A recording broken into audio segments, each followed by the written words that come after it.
তো গাইস দীঘা যাওয়ার পথে আমরা সকাল সকাল চলে গেলাম রাজুদার মানে পকেট পরোটা খেতে। আর গিয়ে দেখি রাজুদার ডায়লগ শুরু।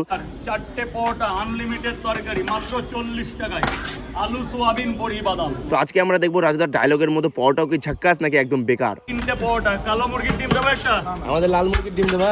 লাল মুরগি ডিম পারে না। ঠিক আছে। স্যার তরকারি আরো লাগলে আরো নেবেন। প্রচুর তরকারি খাবো। 4বার হয়েছে। তরকারি আছে, দেখছি কত দেওয়া যায়। পরোটা দুটো খাবো, তরকারি সব খাবো। বল না 10 জায়গা নিয়ে 6 জায়গা বল না, কিচ্ছু হবে আরে না ম্যাডামের জ্বলবে, আমার না। কই ম্যাডাম কই? এই যে ম্যাডাম। না না আচ্ছা ও ম্যাডাম থাকে হচ্ছে জলাশয়ে, জলে। আর ওই দিদি ভাইদের ভেতরে এসে খেতে বলো না। এই হয়েছে মুজিবর বল, হয়েছে?